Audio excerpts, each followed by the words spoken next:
শুভ দুপুর বন্ধুরা। গরমে কেমন আছো সবাই? খুব গরম পড়েছে কদিন ধরে।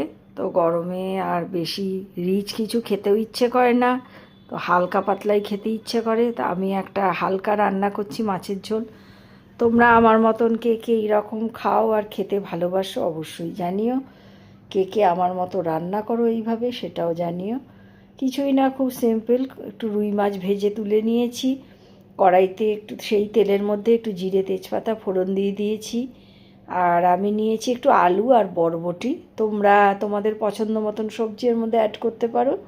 তো ঝিঙে পটলও বেশ ভাল লাগে। মশলা বিশেষ কিছুই নেই, সামান্য একটুখানি আদা বাটা আর একটু জিরে।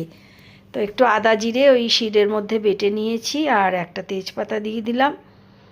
দিয়ে আর একটুখানি রঙের জন্য একটু কাশ্মীরি লঙ্কার গুঁড়ো দিয়েছি। এটা সম্পূর্ণ অপশনাল, তোমরা চাইলে নাও দিতে পারো। কিছুই না, খুব সামান্য একটু আদা জিরে বাটা দিয়ে, পেঁয়াজ একেবারেই নয়। তো মশলাটা বেশ কিছুক্ষণ পরে কষা হয়ে গেলে, যখন তেল ছেড়ে দেবে, তখন একটুখানি কাঁচা আম দিয়ে দেবে। তো এইটা আমরা গরমে সবাই খুব ভালোবাসি। আর এই মশলা যখন কষা হবে, এই পর্যায়ে বেশি না, 4-5 টুকরো একটু মেথি দিয়ে দেবে, 4-5 দানা আর কি। আর আমটা এই মশলা কষা হওয়ার পরে এইভাবে দেবে, তাহলে আমের গন্ধটা থাকবে। তো নাড়াচাড়া করে আর জল দিয়ে দেব।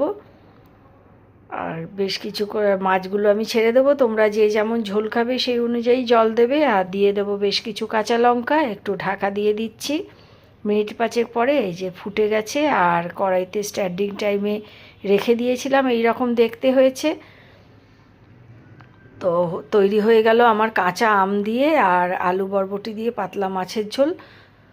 তো তোমাদের রেসিপিটি ভালো লাগলে please like share and subscribe করে দিও। আর কে কে এরকম বানাও সেটাও আমাকে অবশ্যই জানিও। তোমরা সবাই গরমে খুব ভালো থেকো। আজকের মতন আমি ভিডিওটা এখানেই শেষ করছি। টাটা।